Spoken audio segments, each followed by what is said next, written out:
नरेंद्र मोदी जी के साथ खड़े थे नीतीश कुमार जी, इसलिए उनकी मुलाकात जो बाइडन और ऋषि सुनक जैसे लोगों से हुई। और अगर लालू जी के बुलावे पे जाएंगे तो कोई बेलर मिलेगा, उनका जेलर मिलेगा। नरेंद्र मोदी जी के साथ खड़े होने और उनके साथ मिलने का ही फायदा था कि अमेरिका के राष्ट्रपति को, जो बाइडन साहब को, यह बात पता चली कि नालंदा विश्वविद्यालय जिस प्रदेश में अवस्थित है वो इस प्रदेश के ये मुख्यमंत्री हैं। नीरज कुमार जी तो वैसे भी कभी कभी मानसिक रूप से अस्वस्थ हो जाते हैं, कभी पाकिस्तान की बात करने लगते हैं, कभी चीन की बात करने लगते हैं। क्या उस मीटिंग में नीरज कुमार जी थे वहां, या उन्हें अमेरिका से या लंदन से फोन आया है कि यही बात हुई थी? बिहार के घमंडिया गठबंधन की तो हालत यह है कि ठग बनाए खिचड़ी, ठग देख देख मुस्काए, बलिहारी उस ठग की जो ठग की खिचड़ी ठग के खाए। नमस्कार, बहुत स्वागत है आपका लाइव बिहार में। मैं आपके साथ रूपम। देखिए, नीतीश कुमार दिल्ली गए, भोज के बाद आने के बाद वहां से उनके सुर काफी बदले नजर आ रहे थे, लेकिन उनके ही एमएलसी नीरज कुमार काफी खुन्नस भरे नजरों से देख रहे हैं और उनकी बोली भी बदली हुई है। वो जिस तरह से प्रधानमंत्री के बारे में बयान दे रहे हैं कि भाई नरेंद्र मोदी जी नीतीश कुमार को मिला है, ये उनकी मजबूरी थी, कुछ उनको और भी बताना चाहिए था जो नहीं बताएं। काफी शब्द कल बोल रहे थे। आज इसी मुद्दे पर बात करने के लिए हम बीजेपी में ही आए हैं। बीजेपी के प्रवक्ता कुंतल कृष्ण हमारे साथ जुड़े हुए हैं। आखिर एमएलसी, उन्हीं के एमएलसी, जदयू के एमएलसी ही आखिर नीरज कुमार जी इस तरह से क्यों बयान दे रहे हैं कि भाई नालंदा यूनिवर्सिटी के बारे में वो कह रहे हैं, बस हेरिटेज दिखा रहे हैं, ये नहीं बता रहे हैं कि भाई नीतीश कुमार जी इसको ये कर रहे हैं। देखिए, एक बात तो बड़े स्पष्ट शब्दों में आप लोग सब समझ लें कि चूंकि नरेंद्र मोदी जी के साथ खड़े थे नीतीश कुमार जी, इसलिए उनकी मुलाकात जो बाइडन और ऋषि सुनक जैसे लोगों से हुई। नरेंद्र मोदी जी के बुलावे पे आएंगे तो ऋषि सुनक मिलेंगे, जो बाइडन मिलेंगे।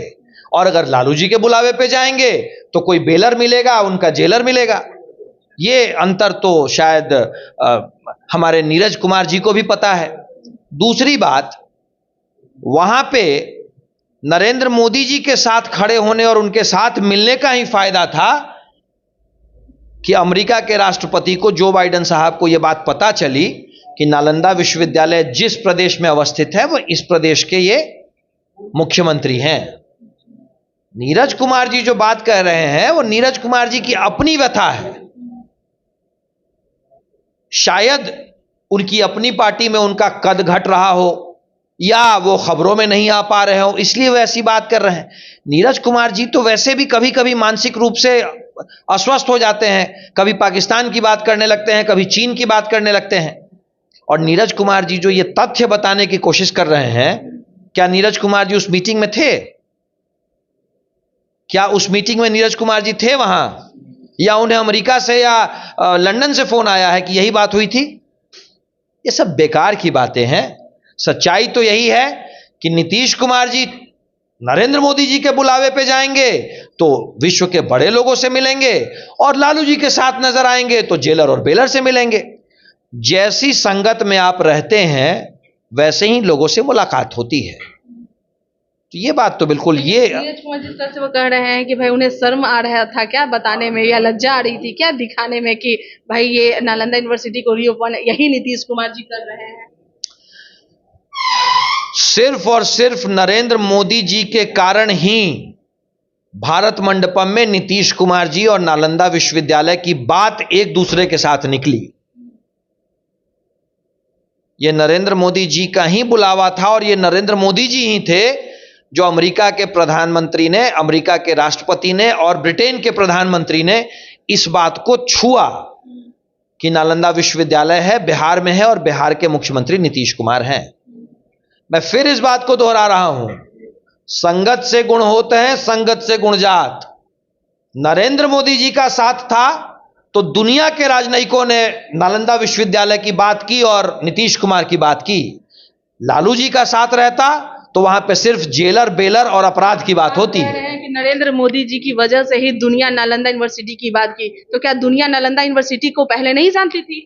ऐसे ही लोग मतलब नालंदा यूनिवर्सिटी तो शाश्वत है, नालंदा यूनिवर्सिटी तो पहले से था, लेकिन नालंदा यूनिवर्सिटी और नीतीश कुमार दोनों की बात दुनिया नहीं जानती थी। नीतीश कुमार उस कंटेक्स्ट में G20 के सम्मेलन में तभी आए जब वो नरेंद्र मोदी जी के साथ थे। नहीं तो नीतीश कुमार जी का नाम तो लिया जाता है जंगल राज के लिए, अपराध के लिए। नीतीश जी का नाम लिया जाता है उन लोगों के लिए जो होटवार जेल में अंदर बंद है। यही अंतर है नरेंद्र मोदी जी के साथ में और लालू जी के साथ में। अच्छा कुंतल जी, एक बात बताइए कि उधर नीतीश कुमार जी वहां पर मिलने गए थे, उसके बाद फिर यहाँ पर आरजेडी में भी आनन फानन में मीटिंग हुई, अब फिर नीतीश कुमार जी फिर मीटिंग कर रहे हैं, 2 दिवसीय उनकी भी बैठक चली है। क्या लग रहा है, कुछ होने वाला है क्या? क्योंकि नीतीश कुमार जी वहां जब गए तो फिर कयासों के दौर बढ़ने लगे, लोग कयास लगाने लगे, लगता है कि फिर से राजनीतिक माहौल बदलेगा, फिर से पलटी मारेंगे। उधर राजद घबराई हुई है, इधर नीतीश कुमार जी की मीटिंग चल रही है और आप लोग मुस्कुरा रहे हैं। इस घमंडिया गठबंधन में किसी को किसी पे विश्वास नहीं है, और खास करके बिहार के घमंडिया गठबंधन की तो हालत यह है कि ठग बनाए खिचड़ी, ठग देख देख मुस्काए, बलिहारी उस ठग की जो ठग की खिचड़ी ठग के खाए। नीतीश कुमार और लालू यादव दोनों एक दूसरे को राजनीतिक रूप से ठगने में लगे हुए हैं। एक तरफ नीतीश कुमार जी लालू यादव को ये हल्का सा इशारा देते हैं कि भाई मेरे बाद आपका बेटा, और लालू यादव नीतीश कुमार जी को ये बात कहते रहते हैं कि चलिए आप दिल्ली चलिए और वहां पे 2 4 5 संयोजक बनेंगे, उसमें आप भी बन जाइएगा। नीतीश कुमार जी की आंतरिक इच्छा और उनके पार्टी के लोगों की आंतरिक इच्छा रहती है कि नीतीश कुमार जी का नाम आगे किया जाए, और लालू यादव जी नीतीश कुमार जी की तरफ इशारा करके कह देते हैं कि राहुल गांधी जी आप आगे चलिए, हम आपके साथ हैं। बैठक करवा रहे हैं, घबराए हुए दोनों हैं, बैठक करवा रहे हैं, होगा क्या, रिजल्ट क्या होगा? ये आपस में एक दूसरे को ठगने की इसमें कोशिश में है।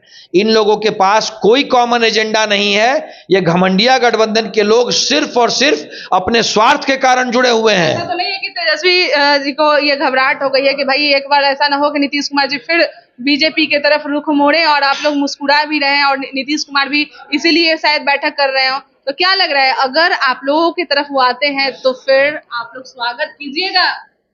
भाई हम लोग तो सिर्फ ये देख रहे हैं कि 2 ठग एक दूसरे को ठगने की कोशिश में लगे हुए हैं। दुनिया को दिखाने के लिए एक है, लेकिन अंदर से एक दूसरे को ठगने की कोशिश में है। तीसरा तो बाजी मारती ही है ना। भाई हम तो अपना काम कर रहे हैं, मतलब बाजी मारिए, हम तो सीधे अपना काम कर रहे हैं। हमारा काम है भारत में प्रधान सेवक नरेंद्र मोदी जी की संतुष्टिकरण की राजनीति को इस देश के अंतिम आदमी तक ले जाना। बिहार में रहने वाला अंतिम व्यक्ति नरेंद्र मोदी जी की संतुष्टिकरण की राजनीति से संतुष्ट हो। भारतीय जनता पार्टी का काम इतना है। ये लोग आपस में अपनी महत्वाकांक्षाओं के कारण कभी साथ हैं, कभी अलग हैं, एक दूसरे को ठगे, लेकिन बिहार की जनता को न ठगे। हमारा काम यह है कि बिहार की जनता को ये दोनों ठग मिलकर न ठगे। चलिए, बहुत बहुत धन्यवाद। तो आपने सुना बीजेपी प्रवक्ता क्या कुछ कह रहे हैं। उनका साफ तौर पे कहना है कि ये दोनों ठग हैं और एक दूसरे को ठगने का काम कर रहे हैं, लेकिन 2 ठग में एक बाजी जरूर मारता है। अब देखना यह होगा कि आने वाला लोकसभा चुनाव में बाजी कौन मारता है, और फिर क्या वाकई में फिर से नीतीश कुमार जी दूसरे पार्टी की तरफ जाएंगे, यानी कि पलटी फिर से मारेंगे। चलिए अभी के लिए इतना ही। बने रहे लाइव बिहार के साथ। धन्यवाद। लाइव बिहार YouTube पर सब्सक्राइब और Facebook पर लाइक जरूर करें।